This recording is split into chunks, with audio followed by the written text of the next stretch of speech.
आज की क्लास के अंदर हम लोग एंडोस्पर्म या भ्रूणपोष के बारे में पढ़ेंगे। एंजियोस्पर्म्स के अंदर जो दो मेल गैमीट्स बनते हैं, जो दो नर युग्मक बनते हैं, वो दोनों नर युग्मक निषेचन का कार्य करते हैं। एक नर युग्मक निषेचन करता है अंड का, एग का, और उसके निषेचन के बाद में वह जाइगोट का निर्माण करता है, जबकि दूसरा जो मेल गैमीट होता है वो पोलर न्यूक्लियाई को फर्टिलाइज कर एंडोस्पर्म का फॉर्मेशन करता है। लास्ट क्लासेस के अंदर हम लोगों ने देखा था कि पोलर न्यूक्लियाई एक डिप्लॉइड स्ट्रक्चर होता है, क्योंकि ये दो न्यूक्लियस के फ्यूजन से बनता हुआ हमको जो है वो दिखाई देता है। सो ये एंडोस्पर्म का फॉर्मेशन जो होता है, इसको हम लोग पोस्ट फर्टिलाइजेशन चेंजेस के तहत जो है हम पढ़ते हैं। ये एंडोस्पर्म डेवलपिंग जाइगोट को न्यूट्रिशन देने का कार्य करता है। जनरली एंडोस्पर्म एंजियोस्पर्म्स के अंदर हमको सब जगह देखने को मिलता है, परंतु ऑर्किडेसी, पोडोस्टेमनेसी व ट्रैपेसी फैमिली के अंदर एंडोस्पर्म जो होता है वो पूर्ण रूप से अनुपस्थित होता है या एब्सेंट होता है। On the basis of presence of the endosperm in seeds are of two types. भ्रूणपोष का बीज के अंदर उपस्थिति या अनुपस्थिति के आधार पर बीज दो प्रकार के होते हैं। एक को हम कहते हैं एंडोस्पर्मिक सीड और दूसरे को हम कहते हैं नॉन एंडोस्पर्मिक सीड्स।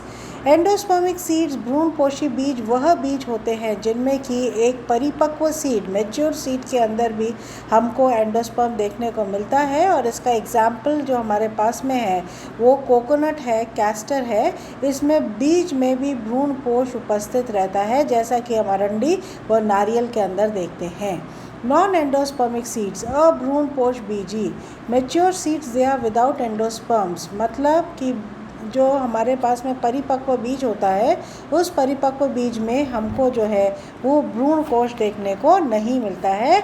ऐसा हम लोग फली के अंदर, मटर के अंदर देखते हैं।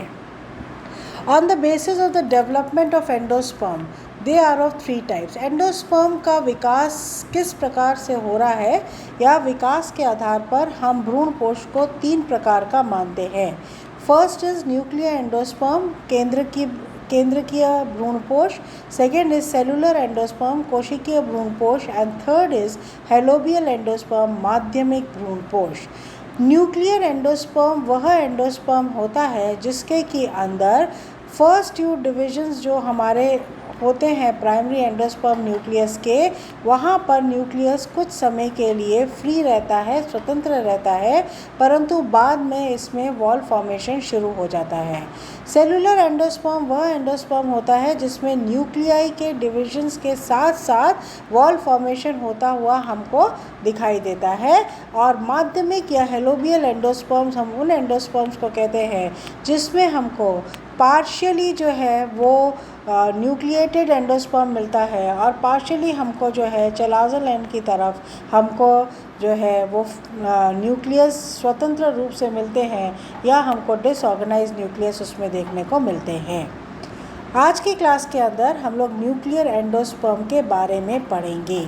जैसा कि हमको चित्र के अंदर विदित है और हम लोग देख रहे हैं, यहाँ पर इस चित्र के अंदर ये एक एम्ब्रियो सैक है, हमारे पास में जाइगोट है और प्राइमरी एंडोस्पर्म न्यूक्लियस जो फ्यूजन के बाद में बना है।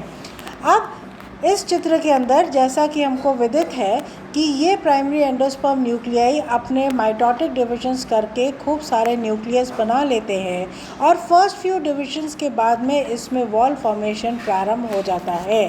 यहाँ पर जो वॉल फॉर्मेशन होता है वह wall formation centripetal wall formation होता है, that is from the outer side to the inner side, या परिधि से हमको मध्य की ओर होता हुआ दिखाई देता है। यह हमको अरैकिस व साइका जो केशिया के अंदर हमको देखने को मिलता है। So wall formation starts from the following methods. पहला हम देखते हैं कि इस प्रकार से हमको न्यूक्लियर एंडोस्पर्म के अंदर हम देख रहे हैं कि इस न्यूक्लियर एंडोस्पर्म के अंदर पहले कुछ डिविजन्स जो होते हैं वो फ्री न्यूक्लियर होते हैं और बाद में भित्ति बननी शुरू होती है जो परिधि से मध्य की ओर चलती है। ये जो भित्ति बनती है या ये जो वॉल फॉर्मेशन होता है, ये वॉल फॉर्मेशन हमको चार प्रकार से होता हुआ दिखाई देता है। फर्स्ट टाइप जैसा कि हम लोग अपने स्क्रीन पर देख रहे हैं, after a few divisions of the primary endosperm nucleus a peripheral layer of cell is formed along the wall of embryo sac. These cells divide periclinally till the entire embryo sac is filled, and this is the most common type of endosperm cellularization. जैसा कि हम इसके अंदर देख रहे हैं, इस diagram के अंदर प्राइमरी एंडोस्पर्म न्यूक्लियाई के अंदर डिविजन्स होते हैं और डिविजन्स होने के बाद में यहाँ पर वॉल फॉर्मेशन जो है वो प्रारंभ हो जाता है. जब वॉल फॉर्मेशन प्रारंभ होता है तो ये हमको परिधि से सेंटर की तरफ होता हुआ दिखाई देता है, और ये सारे जो सेंटर की तरफ डिविजन्स होते हैं ये पेरिक्लाइनल डिविजन्स होते हैं. प्राथमिक भ्रूणपोष केंद्रक के विभाजन पश्चात कोशिकाओं की एक परिधीय परत बनती है. इस परत की कोशिकाओं में परिणतिक या पेरिक्लाइनल विभाजन से भ्रूणपोष की संपूर्ण गुहा कोशिकाओं से भर जाती है. Second type of wall formation जो हम लोग इसके अंदर देखते हैं, उसके अंदर हम क्या देखते हैं, a peripheral layer of cell is formed after a few divisions of primary endosperm nuclei. जैसा कि हमको चित्र के अंदर विदित है और हम लोग देख रहे हैं, यहाँ पर हम देखते हैं कि यहाँ हमारे पास में जो चित्र है, यहाँ पर पहला जाइगोट होता है और प्राइमरी एंडोस्पर्म न्यूक्लियाई डिवाइड करती हैं. वॉल फॉर्मेशन जो होता है वो पेरिक्लाइनल ही होता है, मतलब कि बाहर से अंदर की तरफ होता हुआ हमको इसमें दिखाई देता है. परंतु ये कोशिकाएं एक बार डिवाइड कर लेती हैं और फिर ये इलोंगेट होकर सेंटर के अंदर, मध्य के अंदर मिलती हैं.